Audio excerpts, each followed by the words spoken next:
السلام علیکم ورحمۃ اللہ وبرکاتہ۔ آج پھر میں اچھی بات کے ساتھ حاضر ہوں۔ پیغام دیتی ہے زندگی۔ زندگی میں پیش آنے والے واقعات کو معنی ضرور دیں۔ کسی جنگل میں ایک شخص رہتا تھا جس نے ایک گھوڑا پالا ہوا تھا۔ جب وہ جوان ہوا تو اس کے مسلز اور جسمانی ساخت اتنے خوبصورت اور دل نشین تھے کہ اس کو دیکھنے کے لیے پورا گاؤں امٹ آیا۔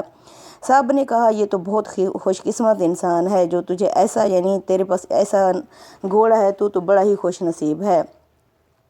اس آدمی نے کہا پتہ نہیں یہ خوش قسمتی ہے یا بد قسمتی۔ کچھ دن کے بعد وہ گھوڑا بھاگ گیا۔ گاؤں والے پھر آئے اور اس سے افسوس کا اظہار کیا۔ اس شخص نے پھر کہا کہ پتہ نہیں یہ خوش قسمتی ہے یا بد قسمتی۔ اس کا یہ جواب سن کر وہ لوگ کافی حیران ہوئے۔ کچھ ہی دن گزرے تھے کہ وہ گھوڑا اپنے ساتھ ایک خوبصورت گھوڑی کو بھی لے کر آیا۔ لوگ پھر اس کے پاس آئے اور کہنے لگے تم تو بڑے خوش قسمت انسان ہو کہ ایک کی جگہ دو گھوڑے۔ وہ شخص بولا معلوم نہیں یہ خوش قسمتی ہے یا بد قسمتی۔ کچھ ہی دن گزرے تھے کہ اس کا جوان بیٹا اس گھوڑی کی سواری پر سے گر گیا۔ اور گھوڑی اس کو برداشت نہ کر سکی اور گھوڑی نے اس کے بیٹے کو نیچے پھینک دیا، جس سے جوان کی ٹانگ ٹوٹ گئی۔ گاؤں والے اظہار افسوس کرنے آ گئے تو اس کا وہی جواب تھا کہ معلوم نہیں میرے بیٹے کا گرنا خوش قسمتی ہے یا بد قسمتی۔ اور لوگ پھر حیران۔ کچھ عرصے کے بعد ملک میں جنگ چھڑ گئی۔ فوجی آئے اور وہاں کے سب نوجوانوں کو لے گئے مگر جوان کو چھوڑ گئے۔ جنگ کافی دنوں تک جاری رہی اور جب ختم ہوئی تو لوگ واپس آنا شروع ہوئے تو معلوم ہوا کہ جنگ میں اس گاؤں کے سارے لوگ مر چکے تھے، البتہ ایک جوان بچا ہوا تھا جس کی ٹانگ ٹوٹی ہوئی تھی۔ اس کہانی کا مقصد یہ ہے کہ انسان کی زندگی میں کوئی بھی واقعہ یا حادثہ بیکار نہیں ہوتا، اس کا کوئی نہ کوئی فائدہ ضرور ہوتا ہے۔ خود میرے ساتھ کئی واقعات ایسے ہوئے ہیں جن کی وجہ سے وقتی طور پر میں پریشان ہو گیا تھا، مگر بعد میں ان واقعات کے جو فوائد نکلے وہ بہت شاندار فوائد تھے۔ ایسا ہی ایک واقعہ FSC کے سال میرے ساتھ پیش آیا کہ پریکٹیکل کا ایگزامز میں استاد نے کرکٹ کے بارے میں پوچھ لیا، جبکہ کرکٹ کے بارے میں میری معلومات نہ ہونے کے برابر تھیں۔ نتیجتاً نمبر کم ملے اور میں یونیورسٹی کے UET جانے سے رہ گیا۔ اس صورتحال پر میں بہت دل برداشتہ ہوا۔ بہرحال میں نے اگلے سال دوبارہ امتحان دیا اور پاس ہو گیا۔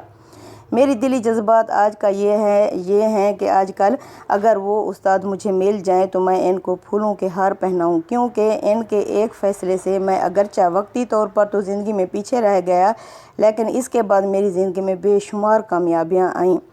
کامیابیاں اسی رکنے کی وجہ سے آئیں اور اللہ نے مجھ پر فضل و کرم کے جو دروازے کھولے وہ میرے وہم و گمان میں بھی نہ تھے۔ قدرت اپنے نظام میں کبھی کبھار انسان کو کچھ دیر کروا دیتی ہے کہ تھوڑا سا رک جاؤ اور اس کے بعد بہتر اور شاندار ملنے والا ہے۔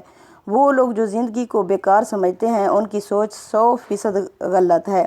ہر زندگی قیمتی ہے۔ ہاں یہ ہے کہ زندگی کبھی ایک جیسی نہیں ہوتی، یہ کبھی غم تو کبھی خوشی ہوتی ہے، کبھی رونے کو دل کرتا ہے تو کبھی ہنسنے کو، کبھی بھاگ جانے کو بھی دل کرتا ہے اور کبھی بانٹنے کو دل کرتا ہے اور کبھی بے بس ہو کر سجدہ ریز ہونے کو دل کرتا ہے۔ نارمل انسان وہی ہے جس کی زندگی میں ایسے واقعات ہوں۔ اگر یہ نہ ہوں تو پھر وہ انسان کی نہیں بلکہ روبوٹ کی زندگی ہے۔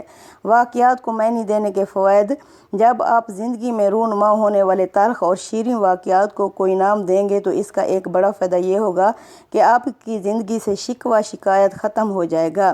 ہم شکوے شکایت اس لیے کرتے ہیں کہ وہ واقعات ہمیں اپنے مطابق نہیں لگتے، حالانکہ یہ ضروری نہیں ہے کہ ہر چیز انسان کے مطابق ہو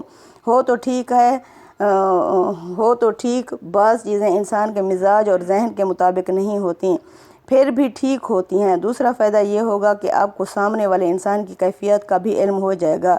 غصے میں ہمیں فقط صرف اپنی ذات ہی نظر آ رہی ہوتی ہے، لیکن جس پر غصہ آیا ہوتا ہے اگر اس کی حالت کا علم ہو جائے تو انسان حیران رہ جائے کہ یہ تو غصے کی بجائے میرے رحم کا مستحق ہے۔